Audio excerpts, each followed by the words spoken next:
Hello friends, a warm welcome to all of you in BKC teaching school YouTube channel. आप सभी का स्वागत है BKC teaching school YouTube channel पर। दोस्तों, जैसा कि आप सबको पता है, इस चैनल पर आप सब लोगों के लिए बोर्ड एग्जाम लेवल की तैयारी कराई जा रही है, जिसमें मैं अखिलेश कुमार आप सबको गणित और इंग्लिश की कक्षाएं दे रहा हूं नियमित तौर पर। और उसी क्रम में आज जो अपनी क्लास 10th में मैथ की कक्षा है वो है वास्तविक संख्याएं, और ये पूरा का पूरा एनसीईआरटी से चल रहा है। और इन वास्तविक संख्याओं में हम आज पढ़ने वाले हैं प्रश्नावली 1.2 यानी कि एक्सरसाइज 1.2 के सभी क्वेश्चन को इस वीडियो में कवर करेंगे। और आप लोग वीडियो में अंत तक बने रहिएगा, समझाने की गारंटी लेते हैं, अच्छे से समझ में आ जाएगा और एक ही बार में पूरा समझ में आ जाएगा। तो वीडियो को हम लोग शुरू करेंगे, लेकिन उससे पहले एक निवेदन है कि अगर आप सब चैनल पर नए हैं तो चैनल को सब्सक्राइब कर लीजिए तथा बेल आइकन को भी प्रेस कर दीजिए, ताकि जब भी कोई वीडियो जाए, तैयारी से रिलेटेड कोई भी वीडियो, आप सबको तुरंत नोटिफिकेशन मिल जाए और आप सब तुरंत क्लास में ज्वाइन हो जाएं। चलिए शुरू करते हैं अपना टॉपिक का नाम है वास्तविक संख्याएं, चैप्टर पहला और एक्सरसाइज 1.2 यानी कि प्रश्नावली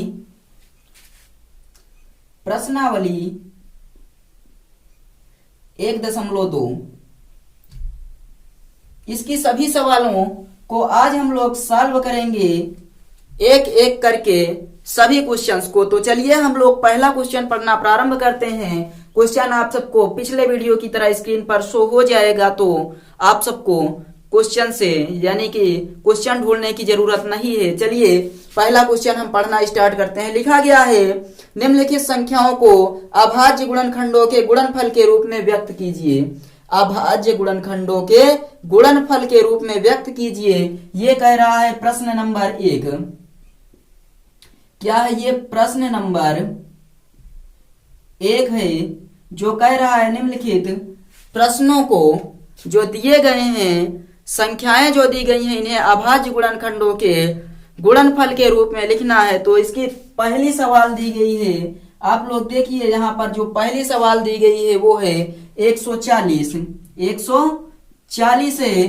दूसरी सवाल दी गई है यहाँ पर, जो सवाल नंबर 2 दिया गया है वो है 156। 3 नंबर में दिया गया है 3825। 4 नंबर दिया गया है 5005। और जो पांचवा क्वेश्चन है इसमें का वो दिया गया है 7429। तो चलिए हम लोग स्टार्ट करते हैं एक एक करके सॉल्व करना।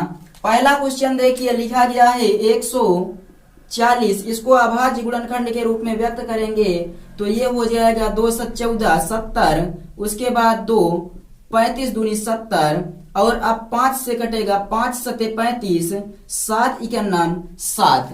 ये हो गया इसका अभाज्य गुणनखंड, यानी कि इसको हम लोग क्या कहते हैं? Prime factorisation. तो लिखेंगे यहाँ पर, क्या लिखेंगे? Prime factorisation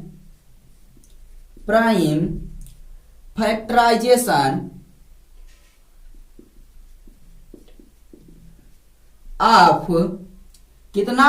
140 is equal to 2 गुणे 5 गुणे 7, यानी कि 2 की घात 2 गुणे 5 गुणे 7। ये हो जाएगा इसका उत्तर। तो आई थिंक आप सबको पहला क्वेश्चन समझ में आया होगा कि प्राइम फैक्टराइजेशन मेथड द्वारा किस प्रकार से गुणनखंड करते हैं। यहाँ पर दूसरा क्वेश्चन लिखा गया है 156, इसको हम लोग प्राइम फैक्टराइजेशन मेथड द्वारा सॉल्व करते हैं। तो ये है 2 7 14, 2 8 16, पुनः 2 से करेंगे तो 2 3 6, 2 9 18। अब 3 से हल करेंगे, 3 इक्यानम 3, 3 त्रिका 9, और 13 से कर देंगे, 13 इक्यानम 13। तो पुनः वही लिखेंगे प्राइम फैक्टराइजेशन ऑफ या अभाज्य गुणनखंड, कितने का लिखेंगे? 156 का अभाज्य गुणनखंड या फिर लिखेंगे प्राइम फैक्टराइजेशन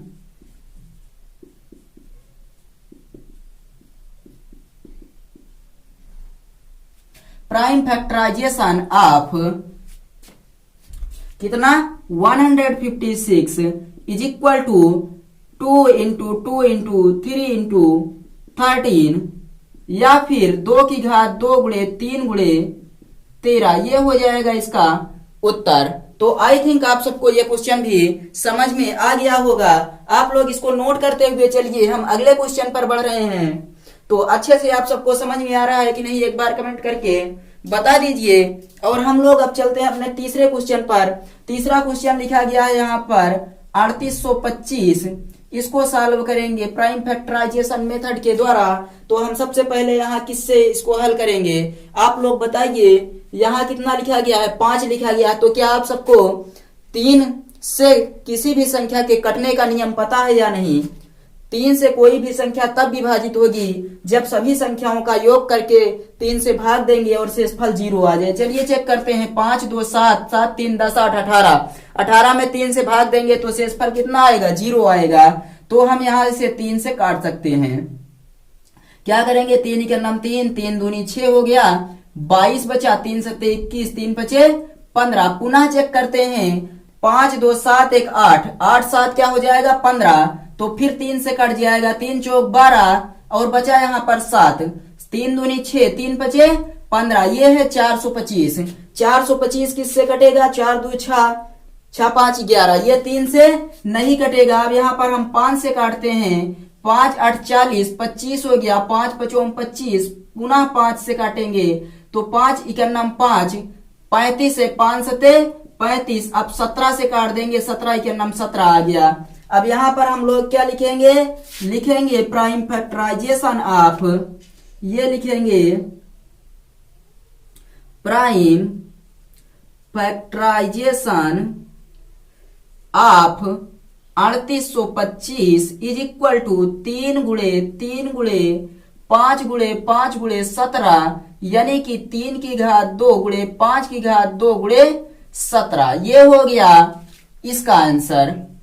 सवाल नंबर 3 का उत्तर आ गया है। आप लोग 3 नंबर भी नोट कर लीजिए और साथ ही साथ आप लोग ध्यान दीजिएगा। यहाँ पर हम एक सवाल, कोई भी एक सवाल बता दे रहे हैं और एक सवाल अपने आप से सॉल्व करना है। क्योंकि जब अपने आप से जब तक आप लोग क्वेश्चन नहीं करेंगे तब तक आप लोग क्वेश्चन में यानी कि क्वेश्चन को सॉल्व नहीं कर पाएंगे। और इनको तो नोट करना ही है, साथ में इसको भी सॉल्व करते हुए अपने आप से चलना है। चलिए क्वेश्चन कर देते हैं। 5005। आप लोग यहाँ किससे काटेंगे, सबसे पहले 5 से। 5 इकन्नम 5, 0 0 1। अब कितने से कटेगा ये, तो आप बताइए कि ये जो 1001 लिखा गया है, 1001 लिखा गया, इसे किससे काटेंगे? तो हम लोग इसे काटेंगे 7 से।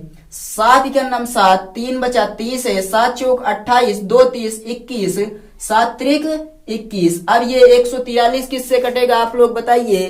क्या 11 से 143 कट जाएगा? तो चेक कर लीजिए। 11 से 11 इकन्नम 11, 3 बचा 33 है, 11 3 33, 13 से काट दीजिए, 13 इकन्नम 13। लिखिए यहाँ पर prime factorisation of, prime factorisation of 5005 is equal to 5 into 7 into 11 into 13। बस यही इसका क्या हो गया, आंसर। अगला क्वेश्चन और आखिरी क्वेश्चन जो है इसे भी आप लोग देख ही लीजिए और आप लोग प्रैक्टिस जरूर कीजिएगा, क्योंकि बिना प्रैक्टिस के अच्छे ढंग से आप तैयार नहीं कर पाएंगे। सो आप सबसे एक ही रिक्वेस्ट है, यहाँ पर हम सभी सवालों को बता तो रहे हैं लेकिन रिवीजन आप सबको जरूर करना पड़ेगा। तो चलिए हम लोग इसे सबसे पहले 17 से सॉल्व करेंगे। 17 से कितनी बार जाएगा, 17 त्रिक 51, 17 चौको 68, 4 बार जाएगा, 5 बार में ज्यादा हो जाएगा 85। तो 17 चौको 68, 68 और 2 70, 4 74, तो 6 बचा है, 62 हो गया। 17 का पहाड़ा पढ़िए, 17 त्रिक 51, 17 त्रिक 51, 9 60 और 2 62, 9 2 11, यानी कि 119। तो 17 सत्ते 119 हो जाएगा। कितना आएगा यहाँ पर, 437। अब पुनः आप लोग बताइए कि ये कितने से कटेगा, जो 437 है ये कितने से कटेगा, तो हम लोग इसे 19 से काटेंगे। 19 दूनी 38, कितना बचा 38, 2 40, 3 43, 5 यानी कि 57। 19 3 57, 23 को 23 से ही काटेंगे क्योंकि ये क्या है, एक अभाज्य संख्या है। तो लिखेंगे यहां पर prime factorisation of 7429 is equal to 17 गुणे 19 गुणे 23। ये है इसका उत्तर। आप लोग इसे नोट कीजिए, सभी प्रश्नों के उत्तर यहां दे दिए गए हैं और सॉल्यूशन सहित आप लोग जल्दी से नोट कर लीजिए।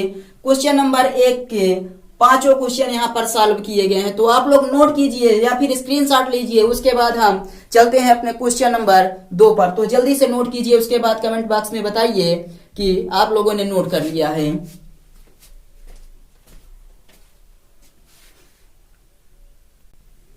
तो आई थिंक आप सबको पहला प्रश्न समझ में आ गया होगा। चलिए अब हम लोग अपने दूसरे क्वेश्चन पर चलते हैं। तो दूसरा क्वेश्चन क्या कह रहा है, आप लोग यहाँ ध्यान दीजिएगा। कह रहा है पूर्णांकों के निम्नलिखित युग्मों के एचसीएफ और एलसीएम ज्ञात कीजिए तथा इसकी जांच कीजिए कि दो संख्याओं का गुणनफल बराबर एचसीएफ गुणे एलसीएम है।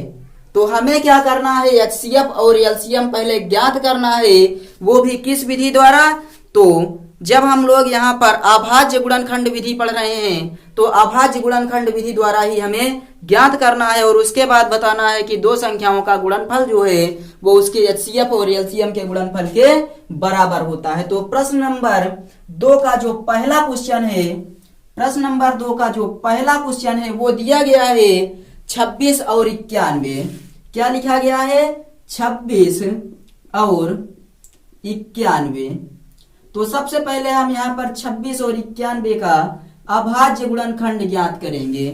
बताइए अभाज्य गुणनखंड क्या होगा, आप लोग निकालना जानते हैं या नहीं। यहाँ पर देखिए 26 का अभाज्य गुणनखंड 2 13 में 26, 13 91 13। तो यहाँ कितना आया, 2 गुणे 13, ये हो गया 2 गुणे 13। अब 91 का करेंगे तो कितना आएगा, 7 13 में 91, 13 91 13। तो ये हो गया 7 गुणे 13, इतना आ गया।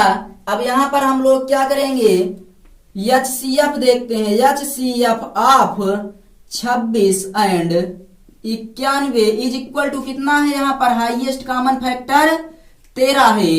और अब चलिए यहाँ पर एलसीएम देख लेते हैं। एलसीएम ऑफ 26 एंड 91 यानी कि 91 इज इक्वल टू कितना आ जाएगा, तो 2 गुणे 7 गुणे 13 आ जाएगा। 2 गुणे 7 गुणे 13 और उसके बाद हम इसको गुणा करेंगे तो ये हो जाएगा 2 7 14 और 14 गुणे 13 जब करेंगे तो आ जाएगा 182। तो एलसीएम हो गया 182 और जो एचसीएफ आया है वो कितना है, तो वो है 13। अब चलिए यहाँ पर क्या दिया गया था क्वेश्चन में कि दो संख्याओं का गुणनफल, संख्या नंबर 1 और संख्या नंबर 2 को हम मानेंगे क्या, नंबर 1 यानी पहली संख्या गुणे दूसरी संख्या बराबर एलसीएम गुणे एचसीएफ। ये क्या करना है, हमें प्रूव करना है कि इसके बराबर होता है। n1 कितना दिया गया है 26 और गुणे n2 कितना दिया गया है 91। तो 26 गुणे 91 करके देखिए कितना आता है, 91 गुणे 26, 6 के नम 6, 6 9 54, 2 के नम 2, 2 9 18, 6 हो गया, 4 2 6, 8 5 13 की 3 हासिल 1, 1 1 2। ये कितना आ गया, 2366 आ गया। चलिए अब एलसीएम गुणे एचसीएफ चेक करते हैं। एलसीएम कितना आया है 182 गुणे एचसीएफ है 13। तो गुणा करिए 182 गुणे 13, 13 दूनी 26 की 6 हासिल 2 और उसके बाद फिर 13 का पहाड़ा 8 बार पढ़िए, 13 8 104, 104 और 2 कितना हो जाएगा, तो 106 यानी कि 6 हो गया हासिल 10, 13 का नाम 13, 13 10 23। तो 2366 ये भी आ गया 2366। तो इस प्रकार हम लोग क्या कह सकते हैं कि जो दो संख्याओं का गुणनफल होता है वो उसके एचसीएफ और एलसीएम के बराबर होता है। आपने प्रूव किया है, कह नहीं सकते हैं, आपने यह सिद्ध कर दिया है कि यहाँ पर जो दो संख्याओं का गुणनफल है, संख्या नंबर 1 को n1 माना गया और n2 को दूसरी संख्या मानकर जब हमने गुणा किया तो जो मान यहाँ प्राप्त हो रहा है वही उसके HCF और LCM का गुणा करने पर भी वही वैल्यू हमें प्राप्त हो जाती है। तो आई थिंक आप सब इसे समझ गए होंगे कि n1 इंटू n2 यानी कि पहली संख्या और दूसरी संख्या जो दी गई थी, आप लोग ध्यान से देखिए यहाँ दोनों बराबर आ रहा है। पहली संख्या और दूसरी संख्या जो दी गई थी आप सबको दिख रहा होगा 2366 गुणे 2366 आ गया है यहाँ पर बराबर। चलिए दूसरा क्वेश्चन देखते हैं। दूसरा क्वेश्चन क्या दिया गया है, तो दूसरा क्वेश्चन अपना इसी में का जो नंबर 2 दिया गया है वो कितना है। तो सवाल नंबर 2 क्या कह रहा है, देखिए ध्यान से। 2 नंबर में कह रहा है 510 और 92 का निकालना है। 510 और 92 का क्या करना है हमें। तो सबसे पहले एलसीएम और एचसीएफ ज्ञात करने के लिए हम यहाँ पर 510 का अभाज्य गुणनखंड ज्ञात करेंगे और उसके बाद 92 का अभाज्य गुणनखंड यानी प्राइम फैक्टराइजेशन मेथड द्वारा फैक्टर करेंगे।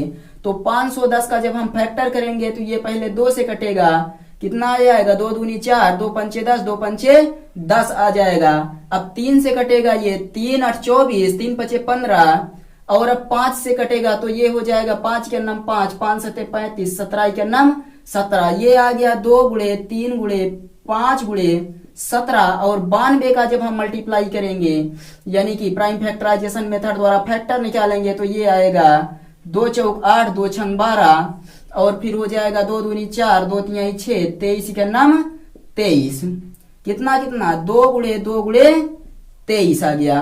तो आई थिंक आप सबको ये प्राइम फैक्टराइजेशन मेथड द्वारा फैक्टर निकालना आ गया होगा समझ में कि किस प्रकार से हमने फैक्टर निकाला है, किस प्रकार से हमने फैक्टर निकाला है। तो आप लोग बताइए यहाँ पर जो एचसीएफ हम ज्ञात कर रहे हैं, एचसीएफ ऑफ 510 एंड 92 यानी 92 बराबर कितना आ जाएगा। तो हाईएस्ट कॉमन कितना है 2 है, ये 2 हो गया। अब यहाँ पर एलसीएम निकालेंगे हम लोग, क्या निकालेंगे एलसीएम ऑफ 510 एंड 92 यानी 92 इज इक्वल टू कितना हो जाएगा।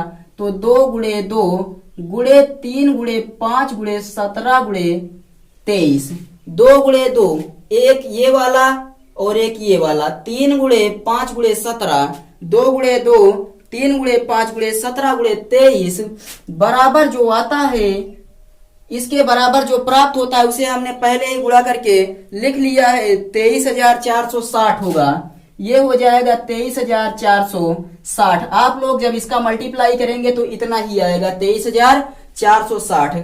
अब हमें क्या करना है, तो अब हमें निकालना है दो संख्याओं का गुणनफल यानी कि पहली संख्या n1 इंटू दूसरी संख्या n2 बराबर एलसीएम इंटू एचसीएफ। इस फार्मूले से हमें सिद्ध करना है कि दोनों बराबर होता है। तो n1 की वैल्यू कितना है, n1 की जो वैल्यू दी गई है वो है 510, 510 गुणे n2 की जो वैल्यू दी गई है वो है 92। इसको जब हम गुणा करेंगे 510 और 92 तो आप लोग जब गुणा करके इसको देखेंगे तो ये आने वाला है 46,920। कितना 46,920। आप लोग गुणा कर लीजिएगा, एलसीएम गुणे एचसीएफ कितना आएगा 23,460 गुणे एचसीएफ की वैल्यू 2 है। गुणा कीजिए 2 शून्य शून्य, 2 छंग 12 की 2 हासिल 1, 2 चौक 8, 1 9, 2 तिहाई 6, 2 दूनी 4। देखिए 46,920 और 46,920 बराबर आ गया। तो इससे हमें क्या पता चलता है कि जो दो संख्याओं का गुणनफल है वो उन संख्याओं के एलसीएम और एचसीएफ के ही बराबर होता है। आप लोग इस क्वेश्चन को जल्दी से नोट कीजिए और उसके बाद हम यहाँ पर पहला मिटाकर तीसरा क्वेश्चन लगाने चल रहे हैं।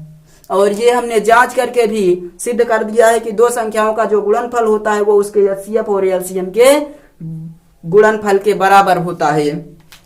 चलिए हम यहाँ पर क्वेश्चन नंबर 1 को मिटा रहे हैं और उसके बाद फिर हम बताएंगे यहाँ पर क्वेश्चन नंबर 3 इसका।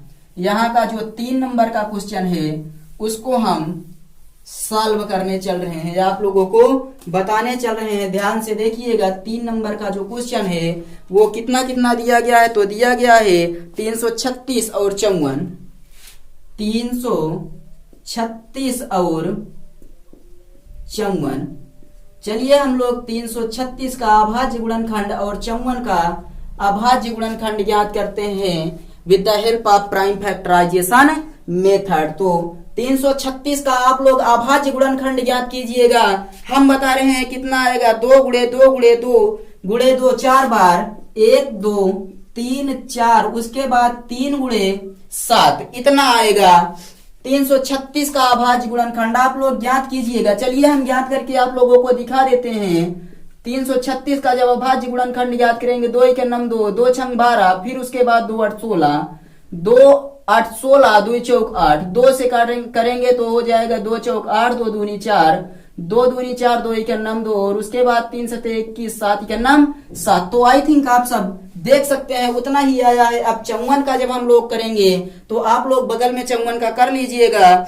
54 का आएगा 2 गुणे 3 गुणे 3 गुणे 3, 2 गुणे 3 गुणे 3 गुणे 3 आ जाएगा 54 का। चलिए कर देते हैं। 54 का यहाँ पर जब करेंगे तो 2 से करेंगे, 2 दूनी 4, 2 7 14, 3 9 27, 3 3 9, 3 1 9 3। आ गया या नहीं आ गया? तो आप लोग ऐसे ही लिख दीजिएगा। अब हम यहाँ पर ज्ञात करेंगे HCF ऑफ 336 एंड 54 बराबर कितना आएगा। HCF 2 कॉमन है और क्या कॉमन है, 3 कॉमन है, तो 2 गुणे 3 बराबर 6 हो जाएगा। अब यहाँ पर एलसीएम ज्ञात करेंगे जब 336 और 54 का, तो आ जाएगा कितना, 2 और 3 एक बार लिखेंगे 2, और उसके बाद ये जो 3 बार बच रहा है इसको लिख देंगे, और उसके बाद 3 कितनी बार, ये वाला एक बार, ये वाला लिखेंगे 2 बार, और आखिरी में जो बच रहा है 7।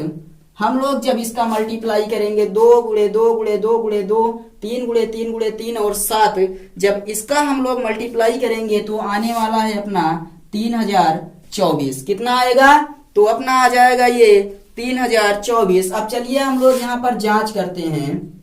जांच क्या करनी है, संख्या जो दी जाती है n1 इंटू n2, इस फार्मूले की जांच करनी है। जो क्वेश्चन में बोला गया है कि n1 into n2 is equal to LCM into HCF। जिस संख्या का n1 n2 ज्ञात करना है उसी का LCM और HCF का गुणनखंड भी ज्ञात करना है। तो 336 गुणे 54, जब हम लोग इसका गुणा करेंगे, आप गुणा कर सकते हैं क्योंकि आप सब हाई स्कूल में है तो इतना तो गुणा करना तो आता ही होगा। 336 और 54 का गुणा करेंगे तो ये आ जाएगा 18144। और जब यहाँ पर हम एलसीएम और एचसीएफ का गुणा करेंगे तो एलसीएम है 3024 यानी 3024 गुणे एचसीएफ दिया गया है 6, और इसका जब गुणा करेंगे 6 चौको 24 की 4 हासिल, 2 6 दूनी 12, 2 14 की 4 हासिल, 1 6 0 0 1 छात्रिक 18। देखिए बराबर आ गया है कि नहीं आ गया। तो इससे हमें क्या प्रूफ होता है कि जो दो संख्याओं का गुणनफल होता है वह उसके एचसीएफ और एलसीएम के बराबर होता है। ध्यान दीजिएगा, दो संख्याओं का गुणनफल उनके एचसीएफ और एचसीएफ के गुणनफल के बराबर होता है, जबकि तीन संख्याओं के साथ ऐसा नहीं होता है। उसका दूसरा नियम है, तो आप लोग इसको भी नोट कर लीजिए। उसके बाद हम आगे चलते हैं, जल्दी से नोट कीजिए, उसके बाद कमेंट में बताइए, तब हम आगे का क्वेश्चन बताते हैं आपको। तो चलिए अब हम लोग देखते हैं प्रश्न नंबर 3। क्वेश्चन नंबर 3 में क्या कह रहा है, कह रहा है अभाज्य गुणनखंड विधि द्वारा निम्नलिखित पूर्णांकों के एचसीएफ और एलसीएम ज्ञात कीजिए। अभाज्य गुणनखंड विधि द्वारा दिए गए पूर्णांकों के एचसीएफ और एलसीएम ज्ञात करना है। तो प्रश्न नंबर 3 का जो पहला क्वेश्चन है वो दिया गया है, कितना कितना है, 12 15 और 21। कितना कितना है, 12 है, 15 है और 21 है। इसका अभाज्य गुणनखंड विधि द्वारा एचसीएफ और एलसीएम ज्ञात करना है। तो 12 का अभाज्य गुणनखंड क्या क्या बनेगा आप लोग बताइए। यहाँ यदि आप निकालना चाहें तो एक बार निकाल लीजिए, 12 का, 15 का और 21 का, इन तीनों का अभाज्य गुणनखंड ज्ञात कीजिए। 2 छंग 12 हो जाएगा, 2 तिहाई 6, 3 के नाम 3। आप लोग समझ गए कितना कितना आया, 2 गुणे 3। 15 का निकालेंगे तो 3 पचे 15, 5 के नाम 5, कितना कितना 3 गुणे 5। 21 का निकालेंगे तो 3 सते 21, 7 के नाम 7, तो 3 गुणे 7। ये हो गया अभाज्य गुणनखंड विधि से इसका हमने गुणनखंड कर दिया। सबसे पहले क्या किया, तो मात्र अभी तक हम लोग गुणनखंड अकेले ज्ञात किए हैं। अब क्या करना है, तो हम चलिए सबसे पहले HCF ही ज्ञात करते हैं। HCF of 12, 15 and 21 is equal to, देखिए कॉमन क्या मिल रहा है तीनों में, हाईएस्ट कॉमन फैक्टर कौन सा है यहाँ पर, तो देखिए 3 इसमें भी है, 3 इसमें भी है, 3 इसमें भी है, तीनों में क्या है, तो 3 3 जब तीनों में दिया गया है तो इसका HCF कितना हो जाएगा, 3 हो जाएगा। अब LCM ज्ञात कीजिए। LCM ऑफ 12, 15 एंड 21 बराबर कितना आएगा, जो शेष बच रहा है उसको लिख दीजिए। 2 बार 2 बचा है तो 2 बार 2 लिख देंगे। तीनों में 3 एक बार कॉमन है तो उसको कॉमन के रूप में लिख देंगे। लोवेस्ट कॉमन है इसलिए जो कॉमन है उसका लोवेस्ट टर्म लिखेंगे। लोवेस्ट टर्म मतलब सबसे कम बार, गुणे 5 गुणे 7। तो इसको जब हम लोग क्या करेंगे, गुणा करेंगे, 2 दूनी 4, 3 12, 5 60, 7 420। तो इसका HCF 3 आया है और LCM कितना आया है, 420। HCF 3 और LCM 420, यही क्या हो जाएगा, इसका आंसर हो जाएगा। ये पहले क्वेश्चन के दोनों आंसर दिए गए हैं। क्वेश्चन नंबर 2 देखिए, यहाँ पर जो सवाल नंबर 2 दिया गया है वो कितना कितना है, 17, 23 और 29। 17 है, 23 है, 29 है। यहाँ पर जब हम लोग इसका अभाज्य गुणनखंड याद करेंगे, चूंकि 17 कैसी संख्या है, एक अभाज्य संख्या है, इसलिए यहाँ पर 17 अकेले होगा, 23 भी उसी प्रकार है और 29 भी उसी प्रकार की संख्या है। तो यहाँ पर आप लोग बताइए कि क्या सभी में एक कॉमन है, सभी में एक कॉमन है, तो इसलिए इसका HCF क्या हो जाएगा, HCF ऑफ 17, 23 एंड 29 बराबर 1। एक क्यों होगा, क्योंकि तीनों में एक ऐसी संख्या है जो एक ही है, कॉमन है। जब जिसमें कोई भी एक के सिवा कोई भी अभाज्य यानी कि कोई भी संख्या कॉमन ना हो, एक तो सभी में होता है, तो जब कोई भी संख्या कॉमन ना हो तो सिर्फ और सिर्फ क्या निकलता है, एक निकलता है। और अब हम लोग यहाँ पर ज्ञात करते हैं इसका LCM ऑफ 17, 23 एंड 29 बराबर कितना हो जाएगा, तो 17 गुणे 23 गुणे 29 कितना आ जाएगा, आप बताइए। 17, 23 और 29 का जब गुणा करेंगे तो ये हो जाएगा, 17, 23 और 29 का जब गुणा करेंगे तो ये हो जाएगा 11, 3, 3, 9, 11, 3, 3, 9, यानी कि 1,13,000 कितना हो जाएगी, 11,339 इतना आ जाएगा। ये क्या है, ये है HCF का आंसर और ये है LCM का आंसर। अगला क्वेश्चन चलिए देखते हैं। क्वेश्चन नंबर जो दिया गया है 3 इसमें का, क्वेश्चन नंबर 3 क्या है, 8, 9 और 25।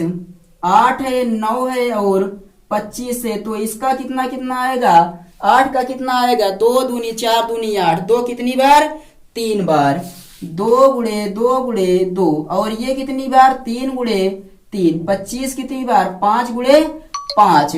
तो जब हम लोग क्या करेंगे यहाँ पर LCM, सबसे पहले चलिए HCF ज्ञात करते हैं।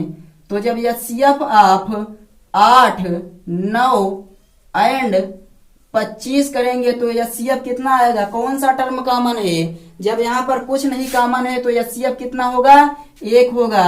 LCM निकालिए, 8, 9 और 25 का सभी के मान लिख लेंगे। 2 को 3 बार लिखेंगे, 3 को 2 बार लिखेंगे और 5 को भी 2 बार लिखेंगे। उसके बाद गुणा करेंगे, 2 दूनी 4 दूनी 8, 3 त्रिक का 9, 5 पचों 25, 8 9 72 गुणे 25। जब हम लोग 72 गुणे 25 करेंगे तो जो आंसर आने वाला है वो है 1800। 1800 ये क्या हो जाएगा, LCM हो जाएगा और एक यहाँ पर आ जाएगा HCF। तो आई थिंक आप सबको प्राइम फैक्टराइजेशन मेथड द्वारा HCF ज्ञात करना और LCM ज्ञात करना आ गया है। 3 संख्याओं का HCF और LCM इसी प्रकार ज्ञात करेंगे, ना कि 3 संख्याओं का गुणनफल बराबर HCF गुणे LCM, वो गलत है, वो नियम नहीं फॉलो होगा यहाँ पर, वो सिर्फ 2 ही संख्याओं के लिए फॉलो होता है। सो आप लोग को यही रूल के माध्यम से इन सवाल को लगाना है। तो नोट कीजिए तीनों सवाल जल्दी से, और उसके बाद हम लोग चलते हैं अपने अगले क्वेश्चन पर। जल्दी से नोट कीजिए और उसके बाद बताइए, तो हम लोग अपने अगले क्वेश्चन पर आगे बढ़ते हैं।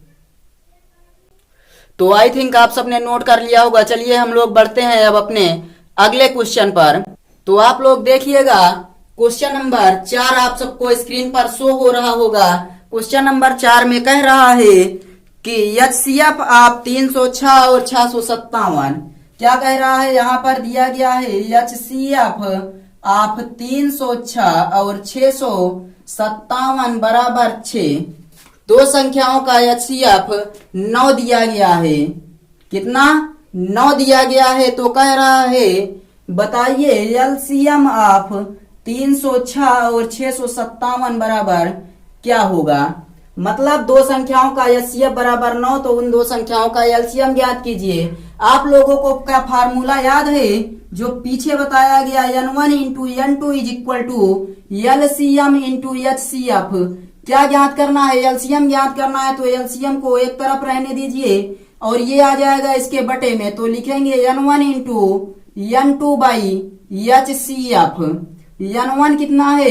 n1 मान लीजिए 306 है और n2 कितना है? 657 है, और बटे में एचसीएफ कितना दिया गया है? 9 दिया गया है। तो चलिए हम लोग इसे काट देते हैं। कितना? 9 त्रिक 27, 36 हो जाएगा, 9 चौक 36, बचा कितना? 34 गुणे 657। जब हम लोग 34 गुणे 657 करेंगे तो ये आ जाएगा 22,338। 22,338 यही इसका उत्तर हो जाएगा।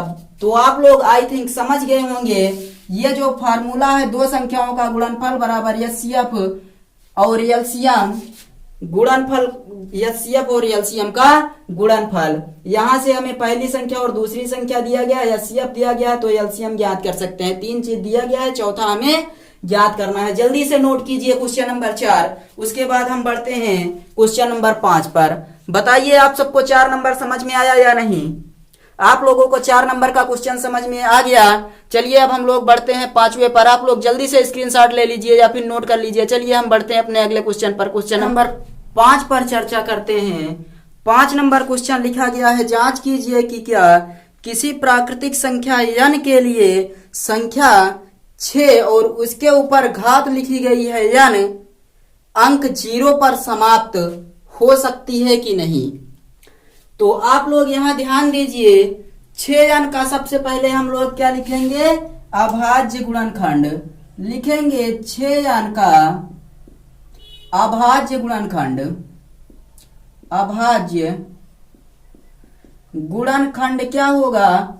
तो इसका अभाज्य गुणनखंड होगा जो 2 गुणे 3 और उसके बाद यहाँ पर n, 2 गुणे 3 और उसके बगल में n, ये हो गया 6n का अभाज्य गुणनखंड। और आप लोग बताइए कि क्या ये 2 6 लिखा गया, 2 और 3 का अभाज्य गुणनखंड है। और हमें क्या करना है कि 6n का जब हमें अभाज्य गुणनखंड ज्ञात करना है, तो कह रहा है कि क्या कोई ऐसी संख्या आती है जब हमें क्या प्राप्त हो जाता है? प्राकृतिक संख्या n के लिए संख्या 6 की घात n अंक 0 पर समाप्त होती है। 6 की घात n अंक 0 पर समाप्त होती है, यानी कि 1 2 3 इस प्रकार रखेंगे। जैसे मान लीजिए 6 की 1 रखते हैं, 6 का 2, 6 का 3, 6 का 5, इसी प्रकार 6 का n करेंगे तो क्या हमें संख्या 0 प्राप्त होगी? ये 6 हो जाएगी, ये 36 हो जाएगी, ये 216 हो जाएगा, ये कितना हो जाएगा? तो ये इसी क्रम में बढ़ता हुआ चला जाएगा। आप लोगों को पता है यहाँ पर 2 और 3 का गुणनफल आ रहा है, और हमें जब कह रहा है कि जो 6 की घात n दी गई है वो संख्या किसी भी मान के लिए अब 0 प्राप्त होगी, 0 पर समाप्त होगी कि नहीं। तो आप लोग यहाँ ध्यान दीजिएगा, क्योंकि जो संख्या 0 पर समाप्त होती है, यानी कि कोई प्राकृतिक संख्या जो 0 पर समाप्त होती है, कोई, यहां इस प्रकार लिख दीजिएगा, कोई प्राकृत संख्या जो कि 0 पर समाप्त होती है, 0 पर समाप्त होती है, कोई भी प्राकृतिक संख्या जो कि 0 पर समाप्त होती है, उसके अभाज्य गुणनखंड, उसके अभाज्य गुणनखंड 2 × 5 n के रूप का होता है। कैसे? मान लीजिए 2 × 5 के n का रूप का होता है, n बराबर 1 2 3, यानी कोई भी प्राकृत संख्या है तो 2 पंचे 10 हो गया, और उसके बाद n 10 के नम 10, 10 दूनी 20, इस प्रकार। तो मान लीजिए 6 की घात, यहां अगर 10 रखेंगे तो आ जाएगा कितना, आखिरी में 0, 6 की घात n कह रहा है, और उसके बाद 6 की घात मान लीजिए 2n, या फिर n के स्थान पर 2 रखेंगे, मतलब कि 5 दूनी 10 दूनी 20, कुछ इस प्रकार से आएगा। तब हमें संख्या क्या प्राप्त होगी, 0 प्राप्त हो सकती है। लेकिन 2 हो जाएगी, 2 × 5 की घात n के रूप का होगा तभी। लेकिन यहाँ पर हमें प्राप्त हो रहा है 2 × 3 n के रूप का। अतः 6 की घात n जो है 0 पर समाप्त नहीं होगी, किसी भी मान के लिए 0 पर समाप्त नहीं होगी, किसी भी मान के लिए 0 पर समाप्त नहीं होगी, क्योंकि 0 पर समाप्त होने के लिए 2 × 5 यानी 2 और 5 का गुणांक चाहिए, जबकि यहाँ पर 2 और 3 का गुणांक बन रहा है, इसलिए यह संख्या 0 पर समाप्त नहीं होगी। तो आप लोग इस सवाल को समझ लीजिए और जल्दी से नोट कर लीजिए। तब हम लोग चलते हैं अपने अगले क्वेश्चन पर, क्वेश्चन नंबर 6 पर चलते हैं और देखते हैं कि प्रश्न नंबर 6 क्या कह रहा है। नोट कीजिए जल्दी, स्क्रीनशॉट लीजिए, हम आगे बढ़ते हैं। चलिए देखते हैं, आप लोग पढ़िए क्वेश्चन नंबर 6 क्या कह रहा है। क्वेश्चन नंबर 6 में दिया गया है, कह रहा है कि व्याख्या कीजिए 7 × 11 × 13। पहला है 7 × 11 × 13 प्लस 13, 7 × 11 प्लस 13 × 13, और दूसरा दिया गया है 7 × 6 × 5 × 4 × 3 × 2 × 1 प्लस 5। भाज्य संख्याएं क्यों हैं, भाज्य संख्याएं क्यों हैं? तो आप लोग बताइए, भाज्य संख्याएं, कोई भी संख्या भाज्य कैसे होती है? तो जिसमें एक के अतिरिक्त और भी गुणनखंड होते हैं, और भी कॉमन फैक्टर होते हैं, एक के अतिरिक्त एक से अधिक HCF निकाले, यानी कि HCF निकालने पर एक के अतिरिक्त तो कोई भी संख्या प्राप्त होती है, तो वो संख्या भाज्य कहलाती है। चलिए इसको हम लोग सॉल्व करना प्रारंभ करते हैं। ये देखिए 2 संख्याएं दी गई हैं, यहाँ पर कितनी संख्याएं हैं, 2 संख्याएं। तो यहाँ से 13 कॉमन लीजिए, 7 × 11 होगा, प्लस यहाँ 1 बचेगा, यहाँ भी कितना कॉमन लेंगे, 5 कॉमन लेंगे, तो ये हो जाएगा 7 × 6 × 4 × 3 × 2 × 1 प्लस 1। अब यहाँ पर 13 × 11 से 77, 1 78 हो गया, यानी 13 × 78। यहाँ कितना आ गया, 5 × ये हो गया 1008 प्लस 1, यानी 5 × 1009 हो जाएगा। जब इसका गुणा करेंगे तो ये आएगा 1008, और ये प्लस 1 1009। ये संख्याएं यहाँ पर आप लोग देखिए, जब इसका गुणा करके यहाँ लिखेंगे और इसका गुणा करके यहाँ लिखेंगे, और जब आप लोग अभाज्य गुणनखंड ज्ञात करेंगे, तब आप लोगों को पता चलेगा कि ये जो संख्याएं हैं, यहाँ पर एक के अतिरिक्त और भी 2 गुणनखंड प्राप्त हो रहे हैं, मतलब अतः यह एक भाज्य संख्या है, इस रूप में प्राप्त हुआ। अतः यह एक भाज्य संख्या है, यह दोनों के लिए लिख रहे हैं। अतः यह एक भाज्य संख्या है, क्योंकि ये दोनों संख्याएं भाज्य संख्याएं हैं, क्योंकि इनके अभाज्य गुणनखंड में, इनके अभाज्य गुणनखंड में एक के अतिरिक्त अभाज्य गुणनखंड में एक को छोड़कर, अगर हम लोग एक को छोड़ देते हैं तब भी एक को छोड़कर दो अन्य गुणनखंड हैं, दो अन्य गुणनखंड हैं, गुणनखंड है। एक को छोड़कर देखिए दो अन्य गुणनखंड भी बन रहे हैं, इसलिए ये कैसी संख्याएं हो जाएंगी, तो अभाज्य संख्या। मतलब एक तो इसका गुणनखंड होगा ही, साथ में दो और भी गुणनखंड, दो और संख्याओं के गुणनखंड बन रहे हैं, इसलिए ये संख्याएं कैसी संख्याएं हो जाएंगी, तो भाज्य संख्याएं हो जाएंगी। आप लोग इसको नोट कर लीजिए और बताइए कमेंट करके। तब हम चलते हैं अपने अगले क्वेश्चन पर और देखते हैं आज का आखिरी क्वेश्चन क्या कह रहा है, उसको समझेंगे अच्छे तरीके से। आखिरी क्वेश्चन बहुत ही महत्वपूर्ण है, तो जल्दी से नोट कीजिए। उसके बाद चलिए आप लोग स्क्रीनशॉट ले लीजिए। हम चलते हैं अपने क्वेश्चन नंबर 7 पर, देखते हैं 7 नंबर का क्वेश्चन क्या कह रहा है। तो आप लोग बुक में क्वेश्चन पढ़िए, जिसके पास बुक नहीं है वो इंतजार करे, अभी तुरंत क्वेश्चन आप सबको स्क्रीन पर शो हो रहा है। तो देखिए प्रश्न नंबर 7, क्वेश्चन बड़ा है लेकिन आंसर बहुत छोटा है। क्वेश्चन बड़ा है लेकिन आंसर बहुत छोटा है।